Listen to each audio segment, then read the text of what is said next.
Hello बच्चों, कैसे हैं हमारे 10th क्लास? कैसी चल रही है पढ़ाई? अच्छी चल रही है? चलनी भी चाहिए। समय थोड़ा कम है अब हमारे पास।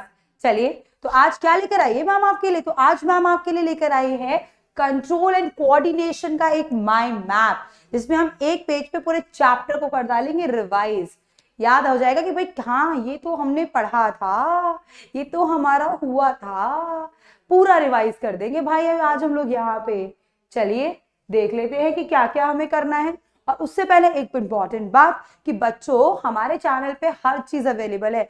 आप माइंड मैप देख सकते हैं, आप इंपॉर्टेंट क्वेश्चन देख सकते हैं, आप वन शॉट देख सकते हैं। बस आइकन पे क्लिक करो, पूरी प्लेलिस्ट सामने देखो, करो अपनी स्टडीज बूस्ट। ठीक है जी, चलो करते हैं शुरुआत। कंट्रोल एंड कोऑर्डिनेशन बच्चों, ये चैप्टर हमने दो पार्ट्स में डिवाइड किया था। One is the nervous coordination and other one is the chemical coordination. Nervous coordination जिसमें नर्व आती है, जिसमें क्या आती है, ये नर्व आती है।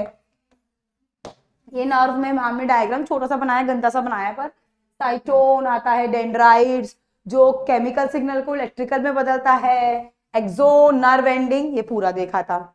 बेटा देखो, नर्वस सिस्टम को हमने तीन पार्ट में स्टडी किया था। ऑटोनॉमिक नर्वस सिस्टम जिसमें सिंपैथिक एंड पैरासिम्पैथिक आता है, जो कंट्रोलर होते हैं। फिर हमने पढ़ा था पेरिफेरल नर्वस सिस्टम, और हमने पढ़ा था सेंट्रल। सेंट्रल मतलब बीच वाला, साइड वाला पेरिफेरल पढ़ा था हम लोगों ने। पेरिफेरल में नर्व्स आती हैं, स्पाइनल नर्व जो स्पाइनल कॉर्ड से जुड़ी होती हैं, क्रेनियल नर्व जो कि ब्रेन से जुड़ी रहती है। मैकेनिज्म क्या होता है नर्व का कि भाई रिसेप्टर होते हैं जो कि हमारे ऑर्गन, हमारे सेंस ऑर्गन होते हैं। सिग्नल जाता है सेंसरी नर्व के पास, सेंसरी नर्व देके जाती है स्पाइनल कॉर्ड जो कि ब्रेन की मैनेजर है। फिर ब्रेन के पास जाता था, ब्रेन से मोटर नर्व लाती थी और दे देती थी इफेक्टर को जो कि होती है मसल्स, और उसकी वजह से हम कर पाते थे काम। ये हमने पढ़ा था बिल्कुल। फिर एक एक्शन हमने पढ़ा था जिसका नाम था रिफ्लेक्स एक्शन, जो कि इमरजेंसी सिचुएशन पे ऑटोमेटिक लिए जाने वाला एक एक्शन था। जिसमें क्या मैकेनिज्म था कि रिसेप्टर होता है, स्पाइनल नर्व्स होती हैं, सेंसरी नर्व्स होती हैं, स्पाइनल कॉर्ड होता है, सिग्नल ब्रेन के पास नहीं जाता। भाई ये इमरजेंसी में लेने वाला सिचुएशन, जब हम कोई गर्म चीज छू रहे हैं, ब्रेन के पास जाएगा आएगा, इसमें तो बहुत टाइम लग जाएगा। तो सिग्नल स्पाइनल कॉर्ड ही वापस भेज देती है मोटर नर्व के पास, फिर आ जाता है आपकी इफेक्टर के पास। पढ़ा था। फिर हम आए थे सेंट्रल नर्वस सिस्टम, सेंटर जिसमें क्या आती है अपना ब्रेन और स्पाइनल कॉर्ड। तो हमारी स्पाइनल कॉर्ड आती है, वो हमने देख लिया। ब्रेन जिसको तीन पार्ट्स में हम डिवाइड करते हैं, for brain, mid brain, hind brain. For brain जिसमें तीन पार्ट होते हैं, सेरिब्रम, थैलेमस एंड हाइपोथैलेमस। इसका काम है सारे के सारे voluntary action. Main thinking part, सोचने वाला पार्ट, हमारे इंटेलिजेंस वाला पार्ट, हमारे सोने उठने की साइकिल को कंट्रोल करने वाला पार्ट यही है। फिर मिड ब्रेन जो बीच में पाया जाता है, हिंड ब्रेन जिसमें सेरिबैलम, छोटा ब्रेन जो बैलेंसिंग करता है, जो हमें सीधा चलवाता है। शराबियों को यही तो लुढ़क जाता है, पढ़ा था ना, पोन्स एंड मेडुला। तीन थे बच्चों, और इन दोनों का मिक्स करके काम किया था कंट्रोल करना इनवॉलेंटरी एक्शन। ठीक है, तो ये हमने यहाँ पर देखा था, है ना भाई, देखा था ना, बिल्कुल। फिर हम आए थे केमिकल कोऑर्डिनेशन पे। मतलब अब अच्छा, नर्वस कोऑर्डिनेशन में सिग्नल इलेक्ट्रिकल इंपल्स के थ्रू जाता है। किसके थ्रू जाता है सिग्नल? इलेक्ट्रिकल इंपल्स के थ्रू। वहीं केमिकल कोऑर्डिनेशन के अंदर सिग्नल हार्मोन्स लेके जाते हैं, इसलिए ये थोड़ा सा स्लो है, ये फास्ट है। एनिमल्स के अंदर बच्चों ये भी है नर्वस और केमिकल भी है, पर प्लांट में सिर्फ और सिर्फ केमिकल है बच्चों।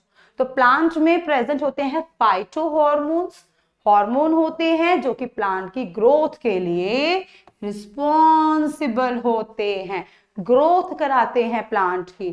कौन कौन से? ऑक्सिन जो स्टिप पे होता है, गिबरलिन सेल डिवीजन करवाता है, cytokinin, abscisic acid and ethylene, ये सारे के सारे हार्मोन्स होते हैं जो प्लांट की ग्रोथ के लिए होते हैं रिस्पॉन्सिबल। फिर प्लांट के अंदर दो तरह के मूवमेंट होते हैं, ट्रॉफिक मूवमेंट जो कि स्टिमुलस के हिसाब से होता है, नास्टिक मूवमेंट जिसमें कोई स्टिमुलस का वो रोल नहीं होता है। ट्रॉफिक मूवमेंट में हमने 4 पढ़े थे। फाइटोट्रॉपिज्म सनलाइट के हिसाब से मूवमेंट, जियोट्रॉपिज्म ग्रेविटी के हिसाब से मूवमेंट, हाइड्रोट्रॉपिज्म वाटर के हिसाब से मूवमेंट एंड कीमोट्रॉपिज्म केमिकल के हिसाब से मूवमेंट। और नास्टिक मूवमेंट मतलब थिगमो, टच कर दो ना, मिमोसा प्लांट छुई मुई वाला पौधा किसे श्रिंक कर जाता है, वो नास्टिक है, वो किसमें कोई स्टिमुलस परफेक्ट नहीं होता। फिर एनिमल्स के अंदर प्रेजेंट होते हैं एंडोक्राइन ग्लैंड्स, एक्सोक्राइन भी होते हैं पर हमें इसमें एंडोक्राइन स्टडी करना है, जिनको डक्टलेस ग्लैंड कहते हैं, मतलब इनके पास कोई प्रॉपर डक्ट नहीं होती, इसीलिए ये रिलीज कर देते थे अपने हार्मोन डायरेक्टली, किसमें, ब्लड की स्ट्रीम में, ब्लड में, कि जब जाएगा ब्लड ले जाएगा। कौन कौन से हार्मोन्स हमने पढ़े थे, ग्लैंड पढ़े थे, एक हमने पढ़ा था पिट्यूटरी ग्लैंड जो ब्रेन में था, जो रिलीज करता है ग्रोथ हार्मोन और भी करता है TSH FSH, पर वो आपको नहीं पढ़ना था। थायराइड ग्लैंड जो रिलीज करता है थायरोक्सिन हार्मोन, कहां पर होता था, हमारे गले में। फिर पैनक्रियाज जो एब्डोमेन से थोड़ा सा नीचे होती है, जो ग्लूकोज एंड ग्लाइकोजन रिलीज करती है।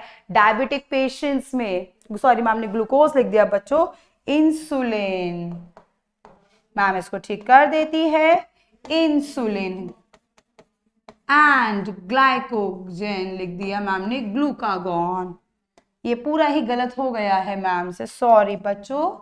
इंसुलिन, ओहो, इंसुलिन एंड ग्लूकागॉन, ठीक है बच्चों, यही रिलीज करते थे ना।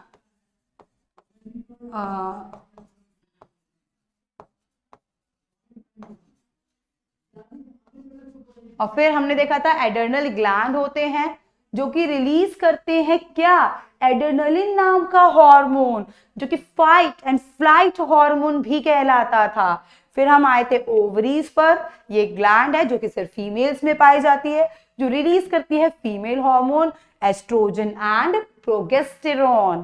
फिर मेल के अंदर पाई जाती है टेस्टिस, जो रिलीज करती है टेस्टोस्टेरॉन नाम का हार्मोन, है ना भाई। तो ये सब चीजें थी जो कि हमने क्या किया था, इस पूरे चैप्टर में स्टडी किया था, ठीक है। और यहां पर हमने एक ही पेज पे सब कुछ डिस्क्राइब कर लिया है, ठीक है भाई, अच्छे से कंप्लीट कीजिए इसे। चलिए मिलेंगे आपको जल्द ही किसी दूसरी वीडियो के साथ, तब तक के लिए पढ़ते रहिए, थैंक यू।